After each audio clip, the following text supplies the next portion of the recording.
is and letting it go? Yeah, because you've been holding it the whole interview. Okay. I've been watching you. You asked me the question. I did, but I mean, I'm getting you. You should have never asked the question. I love you, if you brother. didn't want to see. I love you, brother. I love you. I love you. How hard it's been to get through. I love you. I love you, black man. Okay, do you not cry? Absolutely. You might not bring it to the radio. Absolutely.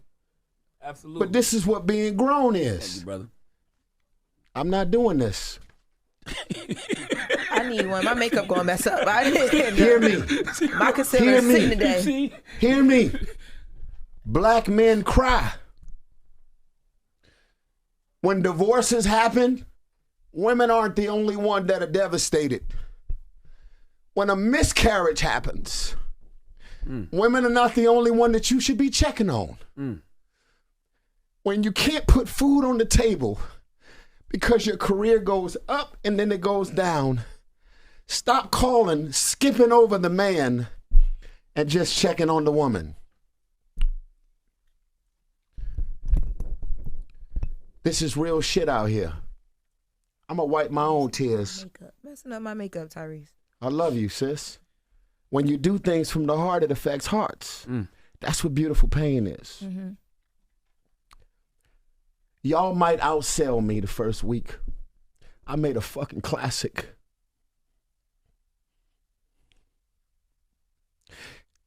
Some of the most legendary movies in the world didn't do well in the box office. Baby Boy bombed. Do your research. Is it a classic? Absolutely. Yeah. Is Baby Boy a classic? Hell yeah. People didn't even know who the fuck I was as an actor when that movie came out. Baby Boy, the only reason BET still got a network going. Praise God. If the movie bombed in the box office, why is it the only movie that they still playing on BET every day? Don't confuse data and numbers and popularity with the reality of what affects hearts. I'm a grown-ass man, and I'm going to tell y'all something about 1992, as well as The Masked Singer when I did that show. Praise God for Nick Cannon. Shout out to him. I was really a masked singer. I needed that mask so fucking bad. Wow. I needed that money from that show so bad. I didn't have it in me to go stand on that fucking stage and sing. And praise God, I had a mask on, because while I was on stage singing, if they had seen my face under that mask. Right. Listen, if it all ends for me tomorrow, I never sold you on fake. None of this jewelry on my arm is real. Don't love me because of no fucking diamonds. Take all this shit. This bracelet right here look real as a motherfucker. This shit was $23 on Amazon. You said look real. Nothing. Hear me out. I didn't think it looked real. It don't look fake, right?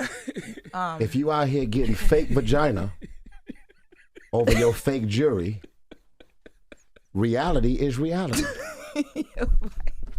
This shit is corny. It's all fake. It's all superficial. It doesn't mean anything. Yeah. Big JTV, man. You know, you already know what you gotta do, man. Like, comment, subscribe as y'all come in. I didn't know if I should laugh or cry. Maybe both, man. Maybe both. But I gotta give my big respect, my big love, big respect to our boy Tyrese, man. Jody, man. You know what I mean? When you're talking about an individual who is vulnerable and open and real, right, on a platform that's very fake and not real, like The Breakfast Club, you have to give it up to Tyrese Gibson, man, from Watts. The fact remains is it could have been all cap. He could have been lying. He could have been exaggerating. He could have been not saying the truth. Right? But throughout this almost an hour interview, if not an hour exact, he was speaking from the heart.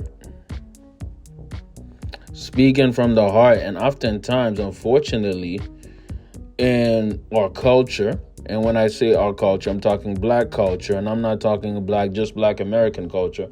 We're talking about the entire global black culture. We, as black men, have trouble expressing ourselves in a vulnerable manner, namely crying. You know what I mean? And I'm not speaking for all black men. I'm speaking for just the majority. And black men who relate to me. I notice, I check my analytics. I know most of my audiences, guys. It is what it is. You know what I mean? Shout out to the ladies who show love and listen and support my platform. Thank you very much. But shout out to the men. And I'm going to bet that it's mostly black men watching my videos. Shout out to you. And you know what? If you're not black, all good. I appreciate you for even giving me some time. You know what I mean? When I started this YouTube channel, it wasn't just because my peoples recommended I do it. It's because I've always been an opinionated person. You know what I mean? I've always been somebody who, you know, some people find me funny, some people find me charismatic, some people find me whatever. I don't know, but I've always had, you know, the need to express myself in some kind of way. And unfortunately, in the culture that we're in, especially amongst, you know, black people, black men, specifically, the expressions are not really highlighted. The way we're made to express ourselves is through just sports or rap music, specifically rap music. And why do I say rap music? Because the algorithm of that genre, man, like I'm talking about it, even though me, I love rap, I love hip hop, the algorithm of it, what's promoted, what's put out there is absolute dog poop, man. You know what I mean? I'm not trying to cuss. I'm trying to watch my language. Absolutely horrible and detrimental to us. Right? And those are the platforms and things that are elevated for our expression.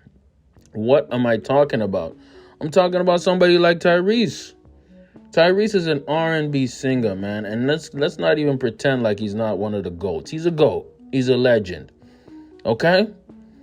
We like to make fun of that Jody baby boy. What more do you want from me? We like to make fun of that. We love it. But this is clearly a man who's gone through a lot of pain. And when somebody like Charlemagne asks him, how are you doing? That's probably the first person who's asked him how he's doing in a genuine way in a very long time. So that's why he broke down. That's why he was in tears. You can find it a little bit ironic because he is an R&B singer. You would imagine that those emotions could be channeled through R&B, through singing, you know, through even acting, because he's also an actor, right? But you know, sometimes things just hit at a certain time, man. Things just hit at a certain time. And the thing that I like about Tyrese is the fact that he's not afraid to make fun of himself, man. You know what I mean? Be vulnerable and make fun of himself. Dude was low-key roasting himself during that interview. It was funny. You know what I mean? When Charlemagne gave him those tissues, you know what I mean? He threw them behind him. That's gonna be a meme. That's hilarious. You know what I mean? I might even put it in this video right here. The fact remains, you have an individual like Tyrese who's going through a lot. And black men, we go through a lot. You know what I mean? It's not something that we discuss. It's not something we put on Front Street. But it's okay for us to cry and express ourselves and be emotional. Now, we're not going full, you know, Van Jones on some CNN. Oh, no, we're not going Van Jones. Crying for every single democratic, demonic. Well, anyways, man, I'm not going on my political ish. I'm just saying we don't have to overdo it. Of course, there is a time for everything. But what happened there is one of the few things that ever happens on The Breakfast Club. An authentic, real moment where Tyrese was asked, how is he doing? You know what I mean? He said, I'm trying to make the best of the 24 hours I have. You know what I mean? He's grinding. He's working. He's about to release an album. He said that multiple times. He's about to release a movie. He said that multiple times. The reason of this interview was promotion, right? Was marketing those two projects. But it became deeper because he opened up a conversation about expression, the black male expression, through times of strife and and tragedy and trials. This man got divorced about 4 years ago, and unfortunately, our society is programmed us to view males as always the aggressor, always the problem, especially black males, and not to see us as sometimes being victims of situations like divorce, situations like the family court system, situations like the child support system, right? It's always the black woman who's going through pain. Okay, you think black men don't go through pain? We actually go through pain. We just don't express it, and it's not even promoted in the dominant society. Why? I think there's reasons. There's actually a lot of reasons. I'm not gonna say it in this, video, but I could do a podcast on it. What I'm talking about here is that this hit close to home. He had went through a very messy divorce, crazy custody child support situation, still going through it, and his mother died, and his two sisters died. These past few years have been rough on a guy like Tyrese. So what happened, even though he was kind of funny at some points, was a man telling his realness, his truth. And you see a whole lot of cap, a whole lot of lies, and a whole lot of goofy-ish, especially from the guy sitting next to him, Charlemagne the fraud. You know what I'm saying? But the fact remains is that black men go through a lot. And that's what I got from that interview, man. You know what I mean? So check on yourself and don't be afraid to express yourself. I'm speaking to my black men out here, and anybody who's not a black man, look out for your homies. You know what I mean? Look out for your brother, your cousin, even your father. You know what I mean? Your uncle. We go through a lot. You know what I mean? And it's creating I don't even like saying this word, but safe space, or this phrase, is good. You know what I mean? I bet you anything Tyrese felt a lot better after that cry he had. You know what I mean? We have to start respecting our legends and understanding that they're human beings, man. And instead of him getting a gun and offing himself, him going on the Breakfast Club and expressing himself through his tears might have prevented that. You never know, man. You never know. Let me know how y'all feel about that. Appreciate everybody in my audience, man. Even I was going to use some words, even the haters. Big JTV, man. Love y'all. I'm out.